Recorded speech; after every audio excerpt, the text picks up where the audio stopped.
You may kindly take your seat. Your Excellency the President, Your Excellency the Deputy President, the Attorney General and all Cabinet Secretaries present, the leadership of Parliament as led by the Speaker of the National Assembly, Principal Secretary present, honored guests, distinguished ladies and gentlemen. Good morning and welcome to the 7th Presidential Assent Ceremony of the year 2026. Your Excellency, sir, this state ceremony is convened pursuant to Article 115 of the Constitution for the presidential assent of the three parliamentary bills. The first bill that will be transmitted for assent is the Income Tax Amendment Bill, National Assembly Bill number 20 of 2026. The bill seeks to rationalize the administration of capital gains tax in order to align the tax regime with international best practices and recognized principles of taxation, while reinforcing the gains made in advancing the ease of doing business in Kenya.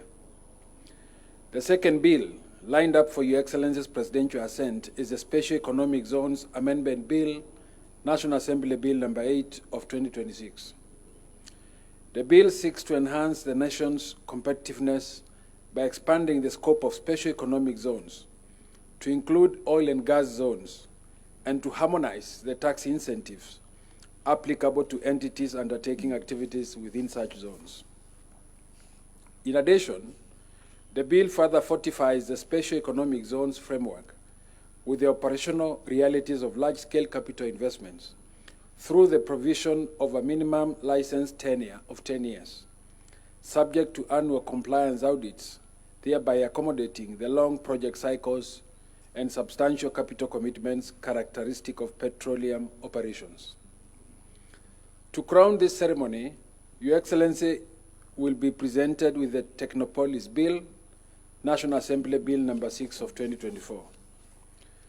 The principal object of the bill is to establish a comprehensive legal framework for the creation, development, and governance of technopolis in Kenya. Through this legislative framework, the bill seeks to position Kenya as a leading destination for technology-driven enterprise and innovation by establishing integrated one-stop hubs for the efficient delivery of government services, thereby fostering a modern and enabling environment capable of attracting global investment, talent, and innovation. Your Excellency, sir, with both houses of Parliament having discharged their law-making mandate in enacting these three pieces of legislation, it is now my most humble duty to petition Your Excellency, as head of state and government, to exercise the authority conferred upon you under Article 115 of the Constitution and assent these bills into law.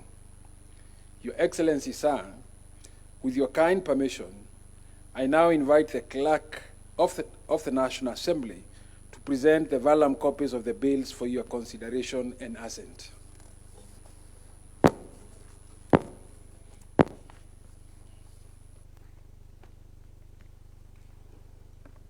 Your Excellency, I am under the instructions of the Speaker of the National Assembly to place before you. Good morning. Good morning, Your Excellency. Under instructions to place before you these three vellums, Your Excellency, being the 11th day of May, the year 2026. The first one, Your Excellency, is a bill that was introduced by the distinguished member for Molo, the Honorable Kimani Kuria, called the Income Tax Amendment Bill. The bill proposes to amend the income tax law to facilitate companies internal reorganization. It's one of the bills for purposes of ease of administration of tax and ease of doing business in the Republic of Kenya. It's a small bill, Your Excellency, only 3 clauses. The commencement of upon publication in the Gazette. The committee undertook extensive public participation. There was a departmental committee on finance by the member for Molo and the county woman rep for Mandera in today's session. And they are the committee and the House amended the bill.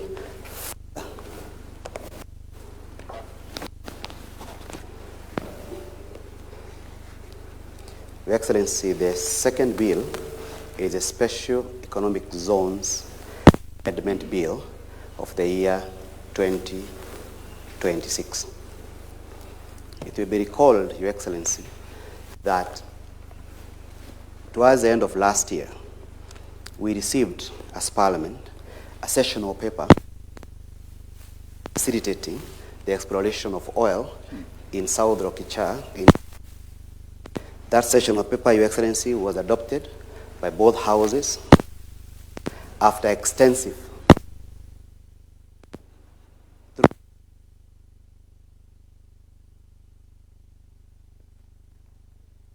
Your Excellency, when the two houses of Parliament were adopting that sessional paper, there was a resolution that for the sessional paper and the implementation of the decision of the House to have business sense, there are certain laws that needs to be amended so as to attract investors at the Rokicha Basin, particularly in Block T6 and T7.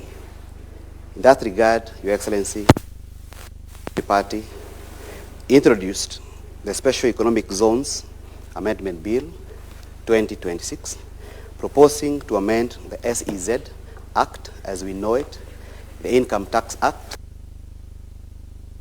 the Miscellaneous Fees and Levies Act. The idea, Your Excellency, is to give certain in the upstream exploration of oil, but those who also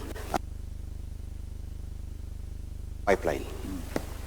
Your Excellency, public participation, a relevant ministry, that's the Minister of Trade, together with the Minister of Energy, petitioned Parliament.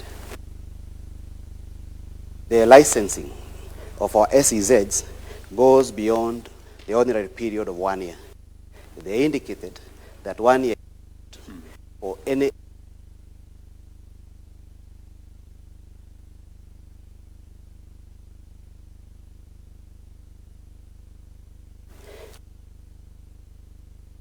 and which is contained in this bill, that SEZs have a 10-year license, but they'll be paying fees annually.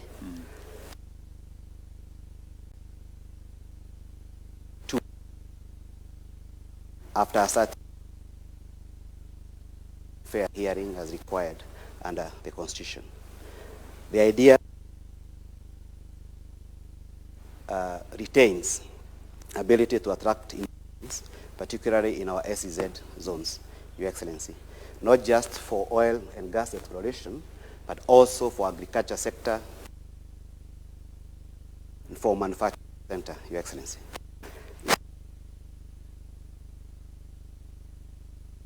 Upon publication, Your Excellency, the last bill is a bill introduced by the leader of the majority party in 2024.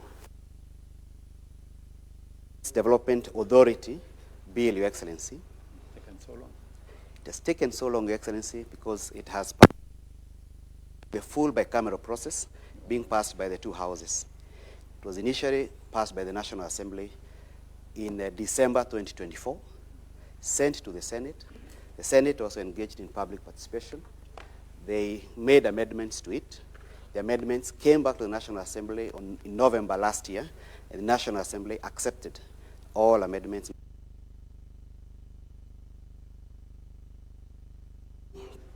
Does a number of things. One of them is to revoke the legal notice number 23 of the year 2012, which created the Konza Technopolis, and therefore Konza is now going to be established in law. Legal notices, Your Excellency, as they have their own limitations, it has been the decision of the Cabinet to re-establish some of these state corporations under statutes. Your Excellency, the idea is to place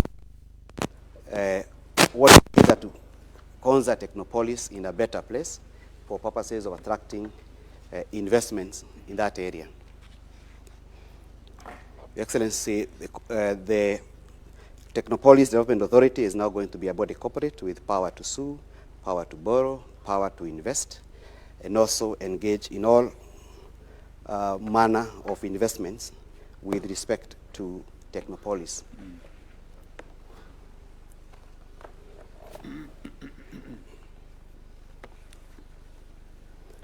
Again, Your Excellency, the idea is to make the authority to be a one-stop shop and to centralize, for it to become a centralized hub to streamline the provisions of government services in order to create a conducive business environment that attracts global investors, Your Excellency.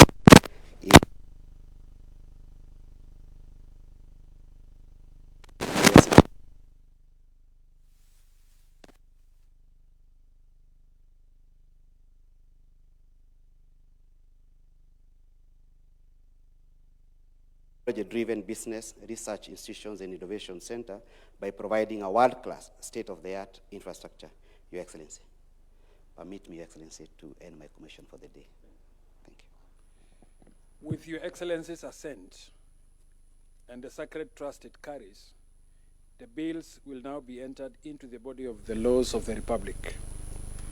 Your Excellency, sir, I now invite you to hand over the copies of the acts to those who support you in the management of public affairs, commencing with the Deputy President, the Attorney General for publication into law, and to the Cabinet Secretary present for implementation.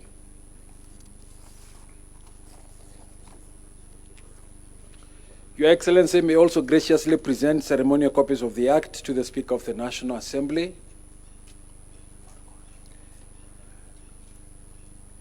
the Speaker of the National Assembly, the leaders of the majority and minority parties in the National Assembly, other members of Parliament present, and all esteemed state officials in attendance.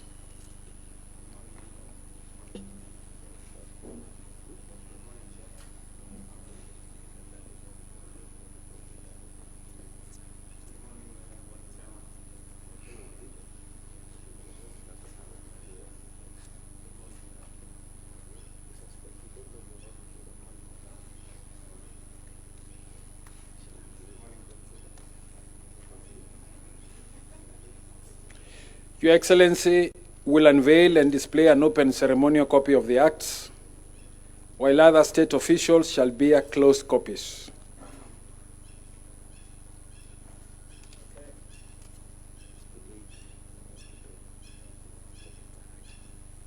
Your Excellency, sir, this marks the end of this state ceremony. I thank you, Your Excellency.